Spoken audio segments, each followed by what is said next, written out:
Olá, meus irmãos, graça e paz. Estamos aqui mais uma vez para nossas lições da Escola Bíblica Dominical. Encerramos no domingo passado o nosso bloco de estudo que falava sobre recomeçar, né? É um grande desafio. Encerrou com o nosso irmão Jorge Fontainha. E agora nós vamos abrir um novo bloco de estudos da Convenção Batista Fluminense também, da mesma revista Palavra e Vida. Só que agora o tema é um outro tema que fala que a esperança em tempo de quarentena. Né? E as lições que nós estudamos anteriormente, elas se basearam lá nos capítulos de Esdras e Neemias. E essas lições que nós vamos estudar agora, elas estão em vários capítulos, né? Ou melhor, em vários livros, né? Da Bíblia. Não só como começa como agora no livro de Coríntios, Paulo falando lá aos Coríntios, que vai trazer a nossa lição, mas em outros livros também, em vários livros, né? Tanto do Novo como do Velho Testamento, as lições que nós vamos estudar daqui por diante. Né? E como eu falei, né, nós vamos começar essa lição, são 13 lições, como as anteriores, né? E essa vai falar sobre a questão de que a igreja nunca fecha. Bom, e o autor começa dizendo o seguinte: estamos vivendo um tempo desafiador em razão da pandemia de Covid. Conversando sobre essa situação com o meu avô, Leôncio, ele disse: tenho 97 anos de idade, quase 80 anos de vida cristã, e é a primeira vez que vejo fechar as igrejas. Referindo-se aos templos, sem dúvida estamos diante de um fato inédito, que mudou drasticamente a rotina das igrejas. Né? Isso é um fato, é o que nós estamos vivendo. Né?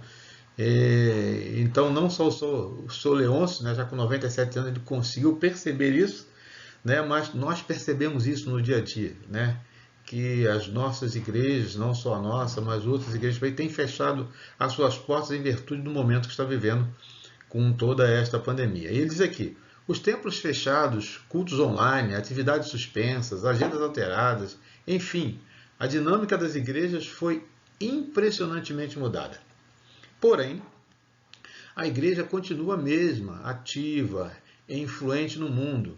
As ondas estão agitadas e os ventos contrários se agitam e a embarcação parece que vai ruir. Mas está conosco aquele que até o vento e o mar lhe obedecem. Ele está fazendo referência aqui aos discípulos, né, que viram quando Jesus repreende o vento, né, e manda que o mar se aquete, e eles ficaram impressionados. Né? Ele diz aqui: Jesus se importa conosco conduzindo-nos à bonança. Então, quer dizer, não há tempestade que sobrevenha sobre as nossas vidas, sobre as nossas atividades eclesiásticas, que não possam ser acalmadas, que não possam ser cessadas, porque Jesus está no controle, Jesus está no nosso barco. Mas ele está fazendo referência aqui, né, como o Sr. Leôncio aqui, o avô do autor, do pastor Macharret, ele diz que realmente nunca viu isso. Né? Ele já tem aqui 97 anos, e nós que, com certeza que do nosso grupo aqui de estudos, nós não estamos nessa idade, com certeza nós não vimos isso. Vimos muitas coisas, né? Mas não vimos as igrejas, a igreja, ela está passando por uma situação dessa como está passando no momento. Né? Mas isso é algo para nós desanimarmos? Não. Como o título aqui diz, a igreja nunca fecha. Né? Porque, como ele vai dizer aqui dentro do texto, também na narrativa do texto, vai dizer que a igreja não é aquela estrutura de concreto que nós temos lá. Né? A igreja não é um galpão, a igreja não é uma sala, a igreja não é o local onde nós nos reunimos. A igreja somos nós. É que Jesus diz que nós somos templo, casa de Deus, templo do Espírito Santo, ou seja, a igreja ela é itinerante. Onde você está, a igreja está. Né? Porque o Espírito Santo de Deus está em mim, está em você, então nós somos a igreja de Cristo. Né? Ele vai dizer aqui: é claro que essa esperança motivadora nos faz de nós pessoas insensíveis, pois lamentamos profundamente as vidas ceifadas, rogando a Deus, ou melhor, pessoas sensíveis, rogando a Deus pelas famílias. A solidariedade fala mais alto. Porém, não é incompatível e não se propõe a abafar a euforia dos corações que se esperam no Senhor e cujas forças são renovadas. Né? Salmo 40, 31 diz que, né, que aqueles que esperam no Senhor voarão com asas e como águias voarão, correrão e não se cansarão. Né? Como falou aqui, porque Deus está conosco, o Espírito Santo de Deus habita em nós, e o que nós fazemos não é para nós mesmos, e sim para engrandecimento e crescimento do reino de Deus. Pois também eu te digo que tu és Pedro, e sobre esta pedra edificarei a minha igreja, e as portas do inferno não se prevalecerão contra ela. Mateus capítulo 16, 18. Né? Jesus dando atribuição a Pedro, quando Pedro, naquela relutância de dizer exatamente o que Jesus estava querendo que ele dissesse para ouvir, né? A declaração de amor, não só por Jesus, mas pela igreja, mostrando que nós, nesse tempo, em todo o tempo, nós somos pessoas que somos fortalecidas pelo Espírito Santo de Deus. Assim como Pedro foi atribuído a ele a condução da igreja naquele momento, é atribuído nós a condução da igreja neste momento, porque Deus assim nos escolheu. Né? Nós somos os pesos da nossa geração. Né? Nós precisamos levar o evangelho adiante. Porque diz aqui, porque as portas do inferno não prevalecerão contra a igreja, muito menos um vírus. Nada detém a marcha do povo de Deus, mesmo em quarentena. Né? Porque a igreja ela é vitoriosa. Né? Porque o dono da igreja, o chefe da igreja, aquele que está à frente da igreja, aquele que realmente vai conosco, é o nosso Senhor Jesus Cristo. Então, portanto, não é isso que vai parar a igreja. Né? Não vai conseguir parar a igreja, porque a igreja não é nossa, a igreja é do Senhor. 1. Cooperação madura e consciente. A sinceridade de Paulo dá um tom enérgico ao início desse capítulo. Não vos pode falar como as pessoas espirituais, mas como pessoas carnais. Ele acentua a diferença entre aqueles que compreendem as verdades espirituais e aqueles que não compreendem, pois não conseguem pensar além da vida terrena e física. Né? A própria palavra de Deus vai falar que aquele que tem a sua expectativa, aquele que espera nessa vida, é um miserável. Né? Por que diz isso? Porque a palavra mesmo vai falar que a nossa pátria não é aqui. Nós estamos aqui de passagem. Então, se você investir na sua vida tudo aqui, as coisas aqui vão ficar. Né? E o que nós almejamos é a eternidade com Cristo. Né? Então, as nossas expectativas, a nossa esperança não pode estar nesta vida ou só nesta vida. Né? A nossa esperança está no porvir. A nossa esperança está em Cristo. A nossa esperança está na salvação que nós temos em Cristo. Ele diz aqui, não amadurecer na fé é um problema para a vida cristã. O leite precisa ser substituído por alimento sólido. Isso faz parte do crescimento, porque ainda serem carnais, Paulo não podia aprofundar em seus ensinos. Por exemplo, achar que só podemos servir a Deus nos templos e prova a imaturidade espiritual. Buscar manter-se fiel somente quando o templo está acessível e enganar a si mesmo, pela carnalidade que imperava. A igreja em Corinto estava mergulhada no partidarismo, afogando-se em inveja e discórdia. Havia os que se declaravam de Paulo, os outros de Apolo, não focaram no fim, se perdendo nos meios, pois Paulo e Apolo foram apenas instrumentos nas mãos de Deus, ou nas mãos do Senhor, e o único que poderia dar crescimento à plantação, iniciada por um e regada por outro. Mostrando aqui o texto, Paulo vai falar, né, que realmente os líderes são importantes, porque nós precisamos realmente de alguém que nos ajude a caminhar. Mas ele está dizendo, também aqui está dizendo o seguinte, que os líderes não são aqueles que conduzem a igreja. Quem conduz a igreja é Cristo. Nós não podemos colocar expectativa nas pessoas, não podemos colocar a expectativa nas coisas, mas a nossa expectativa precisa estar em Deus, porque as coisas falham, as pessoas falham, mas Deus não falha, Deus não nos decepciona. né? O homem decepciona. Aqueles que estão próximos da gente podem nos decepcionar. As pessoas que nós mais confiamos podem nos decepcionar. As coisas que nós adquirimos, elas podem acabar ou ser destruídas.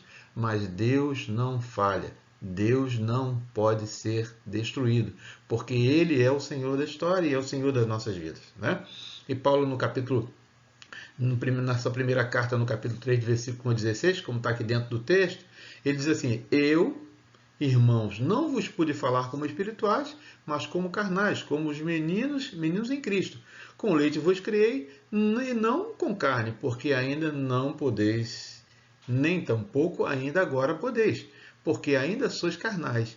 Pois havendo entre vós inveja, contenda, dissensões, não sois porventura carnais? E não andeis segundo os homens. Por quê? Dizem, um eu sou de Paulo, outro eu sou de Apolo. Porventura não sois carnais? Vós, quem é Paulo? Quem é Apolo? Senão ministros pelos quais crestes, e conforme o que o Senhor deu a cada um. Eu plantei, Apolo regou, mas Deus deu o crescimento. Não é porque Ele que é o dono Ele que é o dono da igreja, né? Ele que permite que a igreja avance, né? Que a igreja espere, né? Que a igreja prospere, né? Que a igreja consiga passar por um momento difícil como nós estamos passando. Por quê? Porque é Deus, o controle é dele, Ele é o dono, né? Então, como eu falei, a nossa expectativa não pode estar nas pessoas, nas coisas. Nós precisamos realmente daqueles que nos lideram, precisamos olhar para aqueles que estão à frente, mas não podemos colocar toda a nossa expectativa nas pessoas, porque elas podem falhar, mas Deus jamais falha. 2. Construção adequada e convicta. Paulo também usa a imagem de um edifício e passa a falar sobre construção. Ele fala de si como construtor, como um lançador de alicerces, pois essa era a característica do seu ministério. Era um ministério, um plantador de igreja. Estava sempre viajando, estabelecia o alicerce e outro continuava a construção sobre ele. O alerta sublinhado foi: cada um veja como constrói. Paulo pregou e ensinou sobre Jesus Cristo, o único fundamento. Nenhum outro poderia ser lançado. Cristo é o fundamento da igreja. A solidez é uma construção. Está no seu fundamento. Por isso, o apóstolo Paulo foi tão enfático. E é em Cristo que se constrói. E não se trata apenas de construir, mas de construir condignamente. Quer dizer, não é fazer de qualquer jeito, né? Não é fazer de qualquer jeito, né? A gente tem muitas das vezes a visão que não, eu vou fazer porque não tem alguém que faça. Não. Aí está dizendo que o que nós precisamos fazer para o reino precisa ser com primazia, precisa ser realmente dar o melhor, né? Porque Deus requer o melhor de nós, seja em qualquer tempo, né? A palavra diz: tudo que vier à sua mão, faça conforme as suas forças. Ou seja, não faça nada além daquilo que você pode, porque você quer mostrar que está fazendo, mas faça aquilo que realmente Deus te capacitou para fazer, né? Porque Ele vai dizer assim: olha, faz agora, porque o lugar para onde você vai não vai ter obra, você não vai poder fazer. O que nós podemos fazer para que o reino possa crescer, que o reino continue conciso, que o reino realmente não venha a ser abalado, é aqui e agora, alcançando as pessoas através do amor de Cristo. Serão recompensados todos aqueles cujas obras permanecerem. As obras que se queimarem evidenciarão o prejuízo dos seus construtores, embora salvos. Paulo não está classificando como construções más, mas sim como inadequadas. Isso nos permite dizer que podemos apresentar a alguém uma mensagem parcial do Evangelho, levando o ouvinte a um entendimento inadequado, fraco e insuficiente da verdade de Deus. Quer dizer, não existe meia verdade do Evangelho, né? Então você pode fazer com que a pessoa depois venha errar, venha cair. Né? Por quê? Porque nós apresentamos alguma coisa pela metade. Então ele chama a nossa atenção para isso. Nós devemos apresentar o Evangelho como ele é, de fato, né?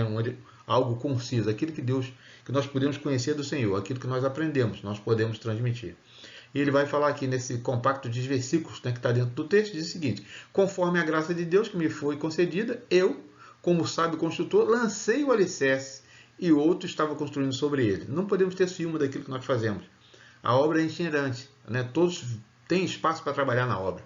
Contudo, veja que cada um como constrói, porque ninguém pode colocar outro alicerce além do que já está posto, que é Jesus Cristo. Se alguém constrói sobre esse alicerce, usando outro ouro, prata, pedras preciosas, madeira, feno ou palha, sua obra será mostrada, porque o dia se trará à luz, pois será revelada pelo fogo, que provará a qualidade da obra de cada um.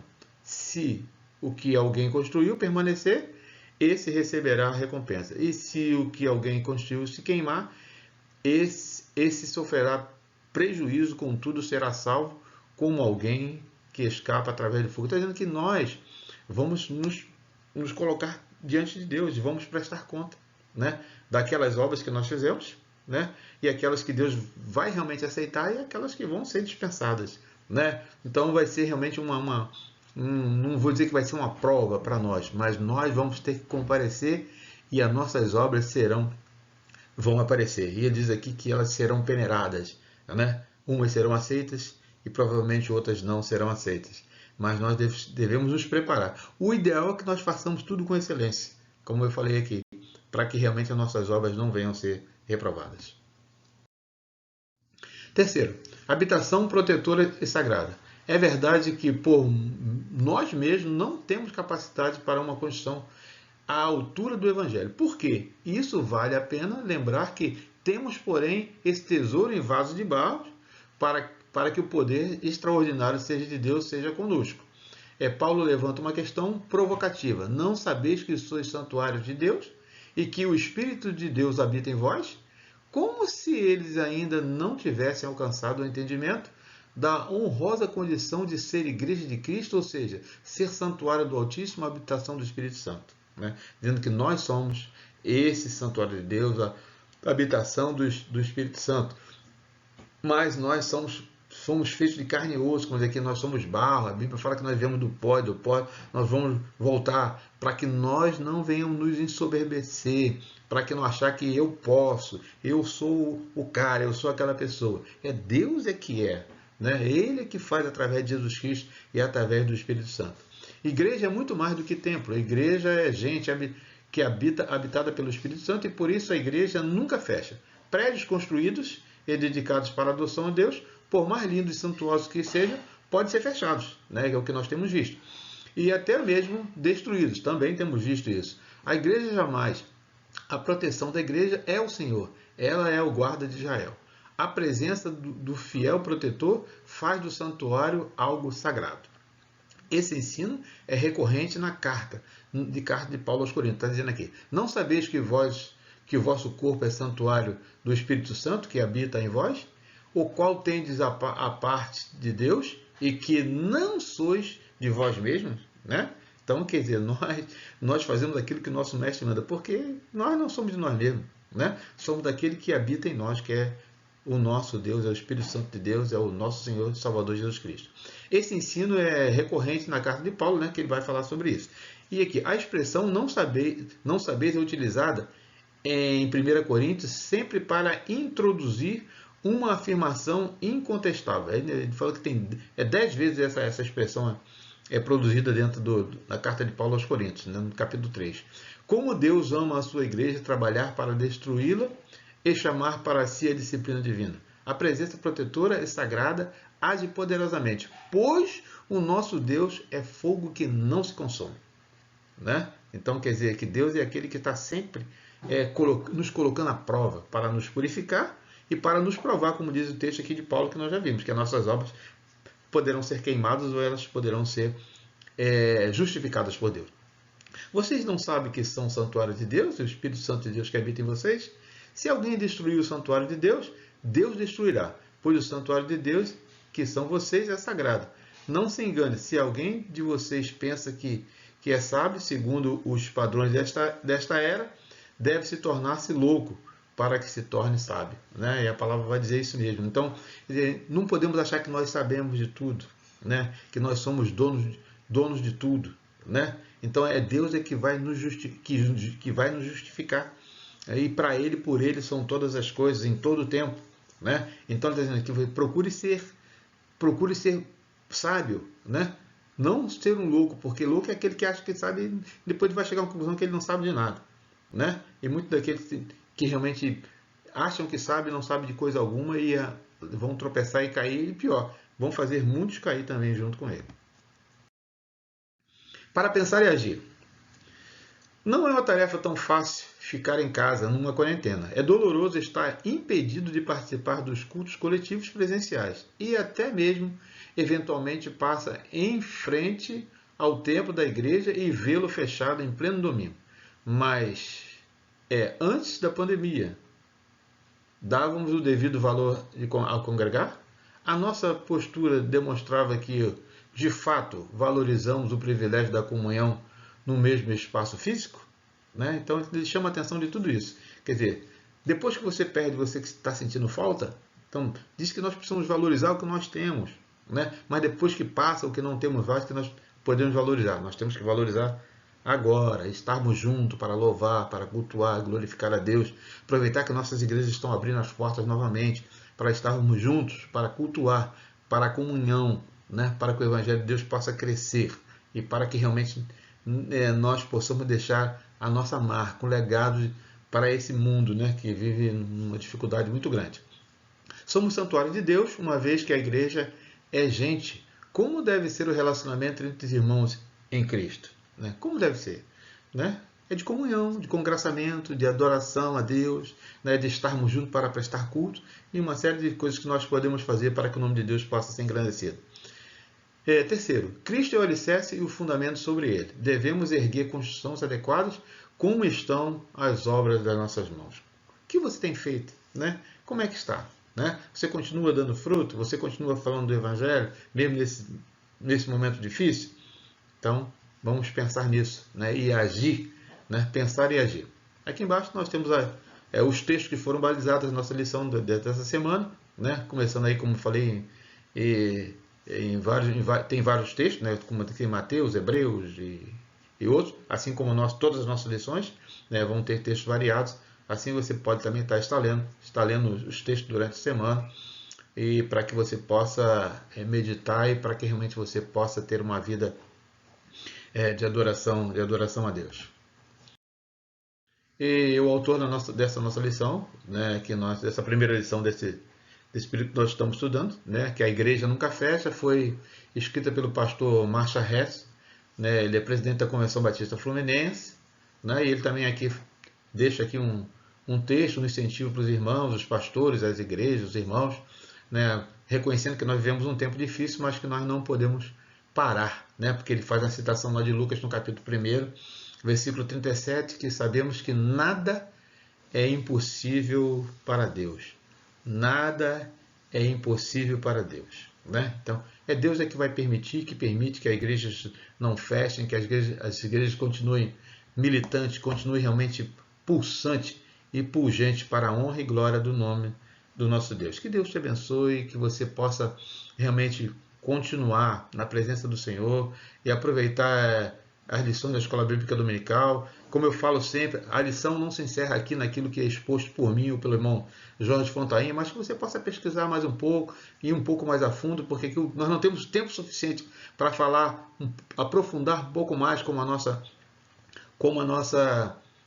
escola presencial. Até na própria escola presencial o tempo é curto, mas que você possa ir na sua casa, com a sua Bíblia, você estudar um pouco mais, conhecer um pouco mais a palavra de Deus, para que nós possamos ficar fortalecidos no Senhor, porque a igreja do Senhor é uma igreja que marcha, é uma igreja que prossegue, é uma igreja que não fecha, porque você e eu, nós somos templo do Espírito Santo, e a igreja de Jesus Cristo, ela mora em você e mora em mim.